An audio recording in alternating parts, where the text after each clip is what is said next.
Selamlar, hoş geldiniz. Umarım hepiniz de iyisinizdir. Beni çevresine nasıl anlatıyor? Arkadaşları, çevresi bizim hakkımızda ya da benim hakkımda ne diyor? Açılımı yapacağım sizlere. Aslında bu kişiyle ve mevcut durumunuzla ilgili neyi bilmeniz gerektiğine dair de bir açılım olmasına niyet edeceğim. Sizlere iki deste oluşturdum. Birincisi mavi, ikincisi kahverengi. Bu destelerimizin objesini seçmek isteyen arkadaşlarıma da mavi destemizin objesi melek. Kahverenginin ise köpekler. İyi, golden çok severim. Hadi seçin. Bakalım çevresine sizi nasıl anlatıyor.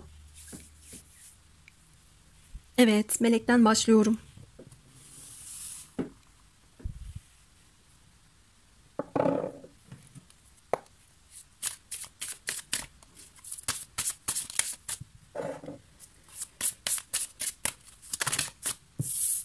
Düştü bir tane kartımız.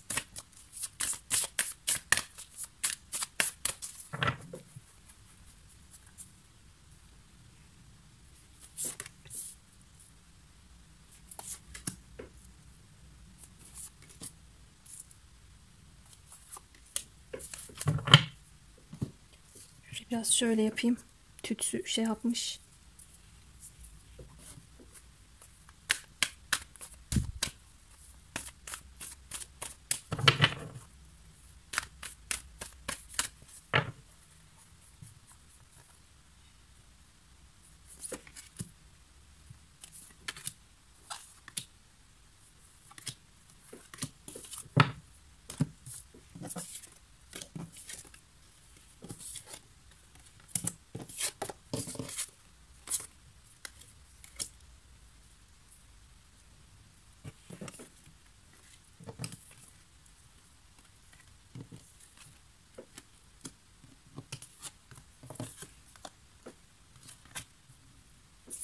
Evet, pozitif şeyler de var. Olumsuzluklar da var. Ee, Diyor ki, bu arada bir yorumcu olarak önce şunu söyleyeyim. Bu kişi sadece ailesindeki bireyleri anlatıyor. Ben çevresinin çok kalabalık olduğunu görmedim. Ona buna herkese sizi çok anlattığını da görmüyorum. Aile fertleri gelmiş arkadaşlar. Şu şekilde bahsediyor. Bana aslında size de anlatmamı istediği şeylerle beraber bahsediyor. Bunu iki türlü yorumlayacağım. Birincisi sizi ve olayınızı kendi yakın çevresine nasıl anlattığı. Bir de yakın çevresini size nasıl anlattığı. Bana burada içinde bulunduğu durumu daha çok anlatıyor. Yani sen şöylesin ya da bizim ilişkimiz böyle diye çevresindeki kişilere anlatır gibi bana anlattırmayacak şimdi. Önce şuradan başlayalım. Karışık. Nereden başlasam? Önce size söylemek istediği şeyle anlatayım. Bizim seninle olan durumumuzda benim aile bireylerim, aile fertlerim ilişki konusunda benim elimi kolumu bağlıyorlar. Ben seni çok beğeniyorum, çok güzel buluyorum. Senden çok daha iyisini bulamayacağımı ya da bulsam bile aynı frekansı yakalayamayacağımı, aynı bolluk, bereket ve verimlilik içerisinde olamayacağımı biliyorum. Ben sana adım atmak istiyorum. Sen benim gözümde çok güzelsin, çok yaratıcısın. Dokunduğun her şeye bolluk, bereket getiren birisin. Sana adım atmak, senin gönlünü almak ya da sana bir teklifle gelmek istiyorum.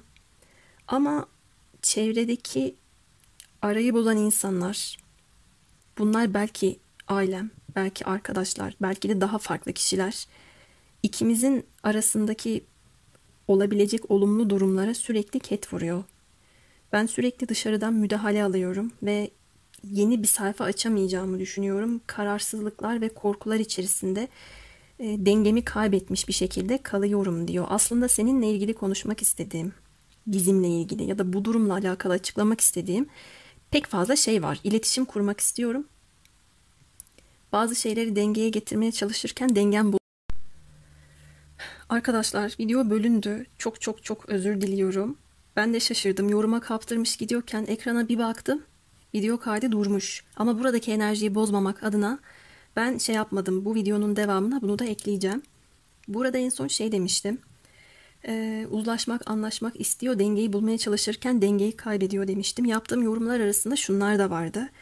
Bu kişi daha çok içinde bulunduğu durumdan muzdarip ve bana kartlarla bunu anlatıyor. Ya benim seninle olan durumumu uzlaşmaya, anlaşmaya vardıramama nedenim bunlar diyor bana daha çok. Öyle çok ailesiyle de sık sık konuştuğunu düşünmüyorum. Hepinize uymayacak bir yorum olarak şu da var ki, daha önceden evlenip boşandıysanız ya da bu kişi için geçerliyse, bir de çocuğunuz varsa bu tarz konularla ilgili bir uyuşmazlık, bir negatiflik geliyor. Aile yapısı, kültür, gelenek, maddi durum da dahil bunun içine. Bu tarz konularla ilgili olan durum gün yüzüne çıkıyor ve bunlar çok fazla konuşuluyor olabilir açıldığında. Sık sık konuşulmuyor ama bu konular açıldığında bu konulara çok fazla değiniliyor ve çok da ılımlı olmadığını görüyorum. Aile ve çevre arasında düşmanlıklar, agresif, huzursuz, negatif bir enerji çıkıyor. Ben aslında bu kişinin sağduyulu ve temkinli bir şekilde davrandığını, sorunları mantıksal bir düzlemde çözmeye çalıştığını görsem bile duygu mantık dengesini, sizinle ailesi arasındaki dengesini çok fazla sağlayamadığını da görüyorum. Evet, bunları söylemiştim. Şimdi şuraya geçiyoruz. Arkadaşları, ailesi bizim hakkımızda ne söylüyor?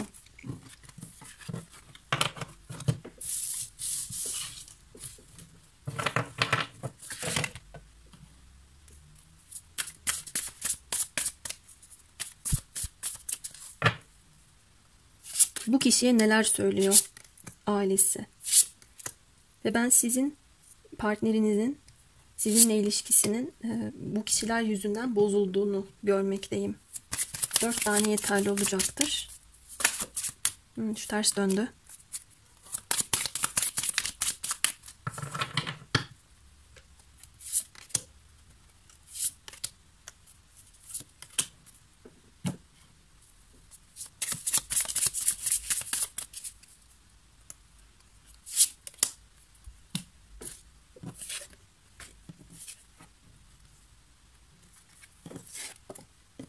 Bakın gene bir kavga var.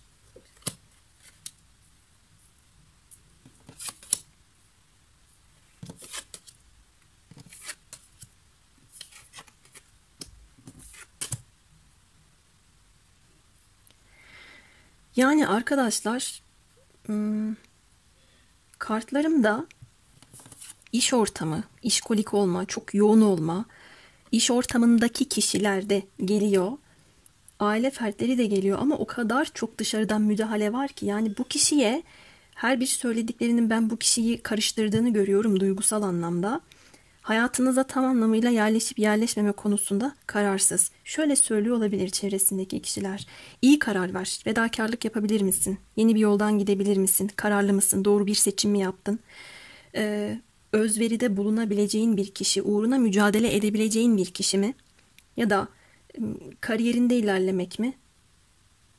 Yoksa ilişkiye kendini adamak mı? Biraz daha bekleyebilirdin ya da senin için doğru insan mı? Belki biraz daha çabalasan doğru bir kişiyi bulurdun. Kalbini hemen açma, hayatına hemen alma. Evet, doğru bir insansa kaybetme de. Aradaki tartışmalar, sorunlar için neden hep sen savaşıyorsun ya da neden hep sen fedakarlık yapıyorsun ki gibi şeyler de söyleyenler olabilir. Biz senin duygularının bu kişiye çok yoğun olduğunu gözlemledik. Bu kişiye adım atmak, gitmek istiyorsun. Bunu fark ettik diyebilirler. Aranızda mesafe varsa uzak mesafe ilişkisiyle ilgili çelişkiler ya da bunun zorlukları ile ilgili telkinde bulunuyor olabilirler. Ama iş, para, kariyer konusuyla ilgili mevzular da geliyor. Belki para harcama, belki tutumlu olma. Bu konularla ilgili bir şeyler söyleyenler var. Şunu da görmekteyim arkadaşlar. Herkes kendi ilişki biçimine göre, yaşadığı duruma göre bu kişiye öğüt veriyor olabilir. Bak, ben ne zorluklardan geçtim, görmedin mi? Ya da benim de şöyle şöyle bir durumum olmuştu. Çok beter bir şey. Bu şeyin içerisine girmeni istemem. Seni şunlar bekliyor şimdiden. Haberin olsun dercesine bu kişiye bazı durumlar, bazı yorumlar yapıyorlar.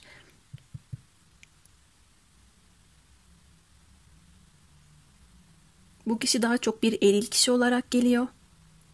Ve eğer dinlediğiniz kişi de bir erilse onun eril arkadaşları da böyle söylüyor olabilir. Ama bunlar iş ortamındaki kişiler, çok yakın, samimi diyebileceğim ya da az önce geldiği gibi aile bireyleri, arkadaşlar.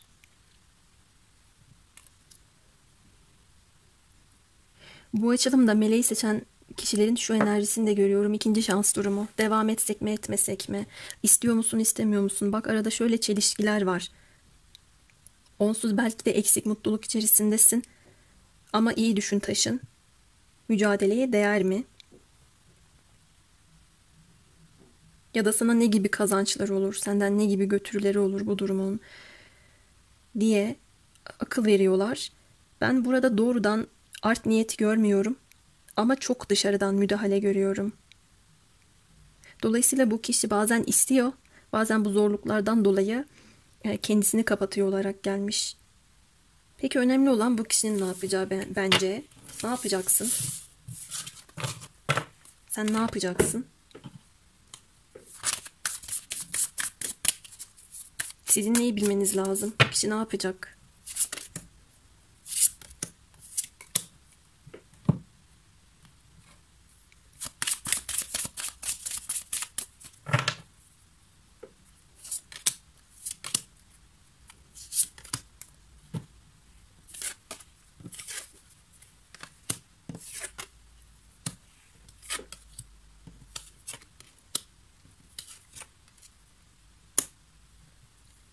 Özellikle de arada bir çocuk mevzusu varsa, çocuklara kıyamayıp ya da çocuklardan dolayı bir sorunu çözmeye çalışarak adım atabilir.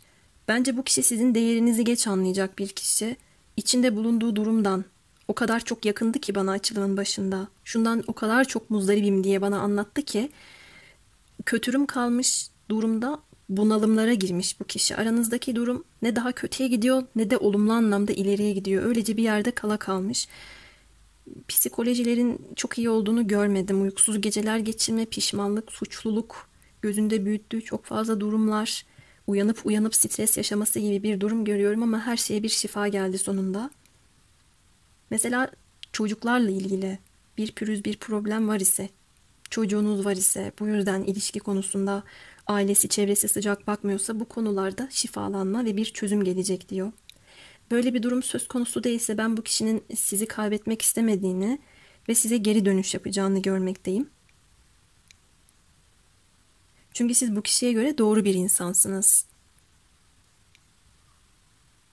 Eğer sizi çok üzdüyse, çok beklettiyse ya da size haksızlıklar yaptıysa bunu iyileştirmek amacıyla adım atacağını da görüyorum.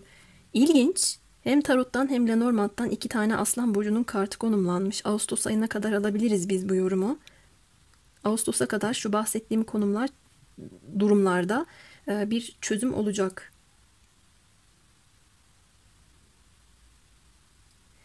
Ben zar da olsa, zor da olsa bu kişinin bir çözüm bulacağını görüyorum. Siz ayrıca emektarsınız bu kişiye göre. Burçlardan bahsedelim. Aslan Burcu baskın, toprak burçları baskın. Aslında her burç var arkadaşlar. Hava da gelmiş, su da gelmiş.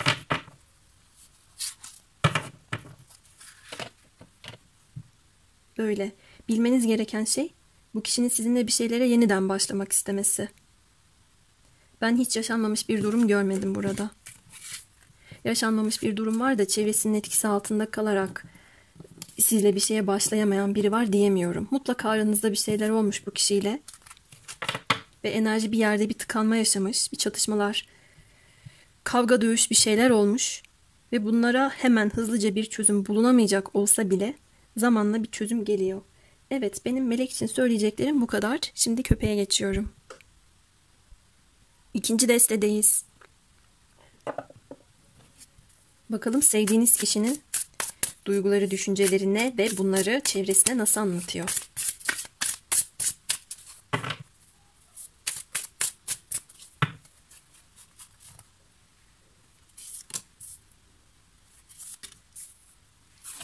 Biz böyle tarotlarda başlıklar belirliyoruz ya da soru cevap yapıyoruz.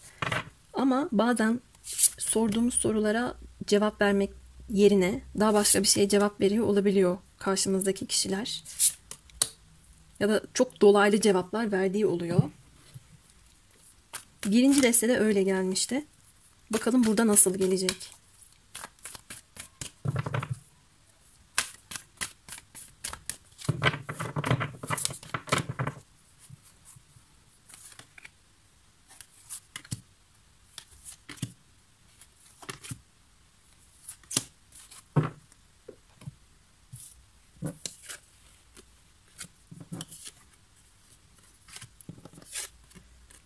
Aa, ay çok güzel. Şuraya şöyle bir kart daha açalım.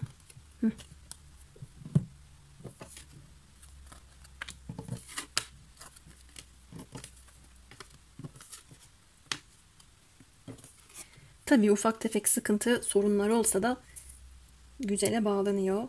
Bu kişi size öncelikli olarak hayran. Etrafındaki kişilere size anlattığını görmekteyim. Zaten iletişime önem veren bir kişi olarak gelmiş. Anlatıyor sizi, güzelliğinizi anlatıyor, yardımseverliğinizi anlatıyor. Ne kadar duru, ne kadar berrak bir enerjide olduğunuzu, insanlara hep faydalı işler yaparak onların hayatına güzellik kattığınızı, el becerinizi anlatmakta. Onun gözünde bir yıldız gibi parlıyorsunuz, akıllısınız.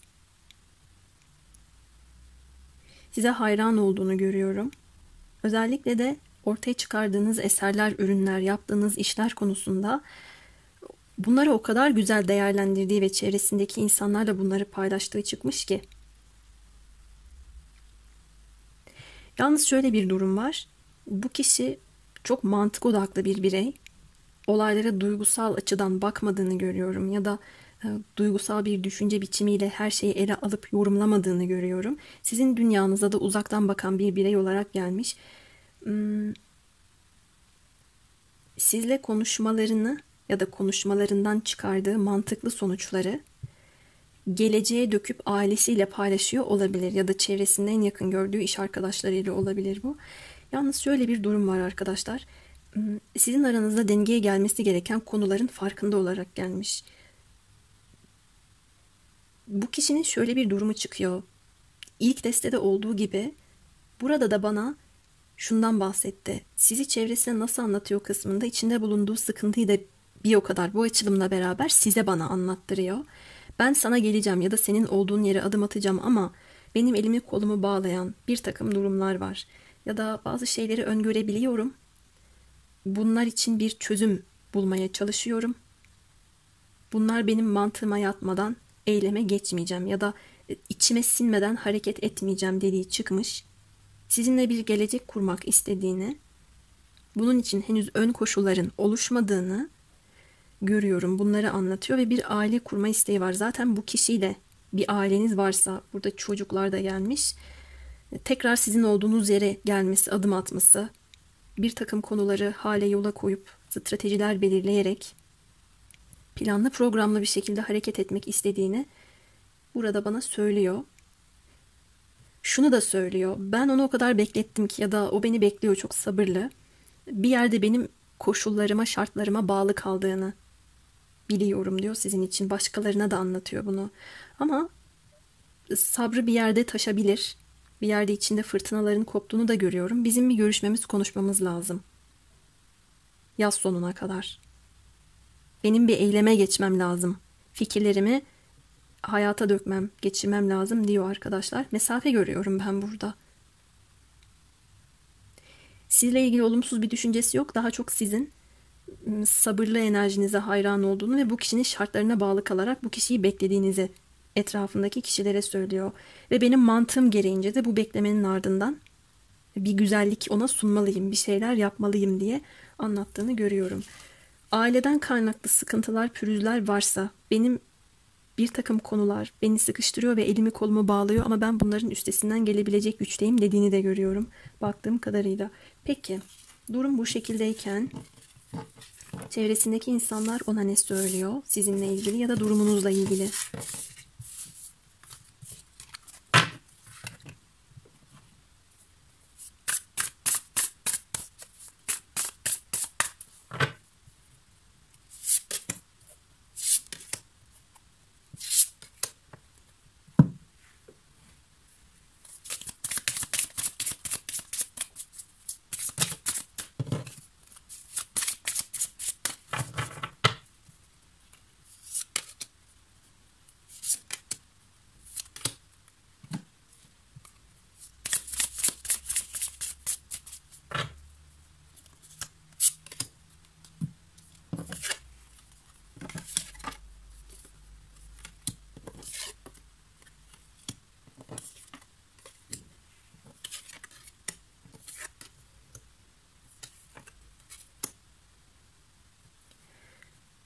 Bence çok güzel geldi.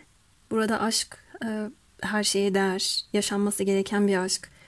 Yani uzaklıklar ya da bir takım durumlar vız gelir tırıs gider tarzında bir şeyler söylüyor olabilirler. Bu kişiyi kaybetme, bu çocuğu kaybetme, bu kızı kaybetme diyorlar.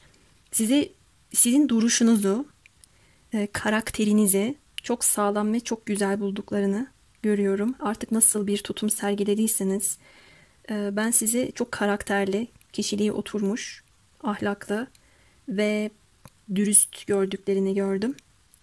Arada bir kültür, gelenek, uzaklık, inanç, e, buna benzer farklılıklar olabilir veya sizin bir ayrılık durumunuz olduysa bile bu ayrılık sonrasındaki duruşunuzu bozmayışınız ya da herhangi bir şekilde karakter değişimi yaşamadan ilişki içinde başkaydı, sonrasında başka gerçek yüzü ortaya çıktı gibi etrafındaki insanlara bunu dedirtme işinizi takdir ettiklerini görüyorum. Yani bu özelliklerinize hayran olduklarını görüyorum. Arkadaşları da destekli olarak gelmiş. Özellikle size tekrar adım atması, ilişkinizi farklı bir perspektife getirmesi, ilişkinizi dönüşüme uğratması açısından yardım ettiklerini görmekteyim. Burada onlara göre siz ruh eşisiniz, güzel bir çiftsiniz. Evet, belki zor bir ilişki ama yaşanmaya değer bir ilişki. Bu kişiyi kaybetme diyorlar. Kadının kucağında anahtar var. Burada da anahtar, bakın. Bulmuşsun bu kişiyi, kaybetme diyorlar arkadaşlar. Bu köpekler çok güzel geldi. Bakın, köpek çıktı gene. Köpek bize dostluktan, sadakatten, yardımseverlikten, arkadaşlıktan bahseder. Bu kişinin arkadaşları da bu sizinle olmasını destekliyor. Baltalamıyorlar ya da kıskançlık yapıp onu sizden koparmaya çalışmıyorlar.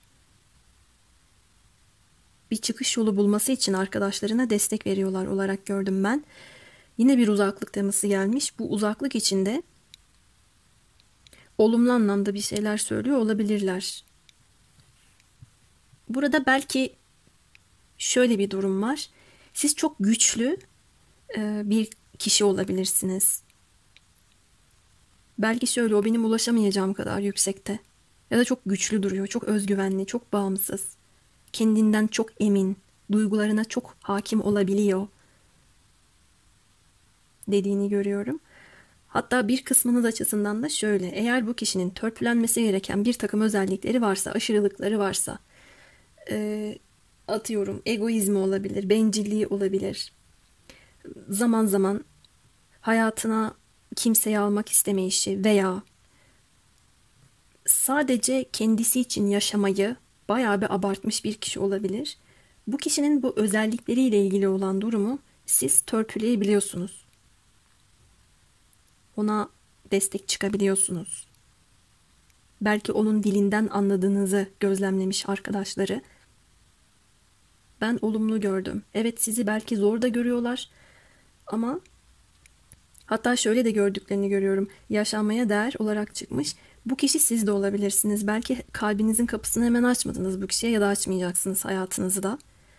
Yani önce doğru anahtarı bir keşfet bakalım. Önce doğru anahtarı bir bul bakalım diye bu kişiyi zorlayacağınızı söylüyor olabilir etrafındaki kişiler. Yani aynı yollarla, yöntemlerle yaklaşamazsın bu kişiye diye, daha farklı bir yol izlemelisin diye söylediklerini görüyorum. Ama modunu düşürür, hevesini kırar bir biçimde değil de ona farklı bir bakış açısı kazandırabilmek amacıyla destek çıkarak yaptıklarını görüyorum. Güzel. Peki bu kişi ne yapacak? Bu kadar güzelliğin ardından umarım güzel bir şey yapabilir. Sen ne yapacaksın?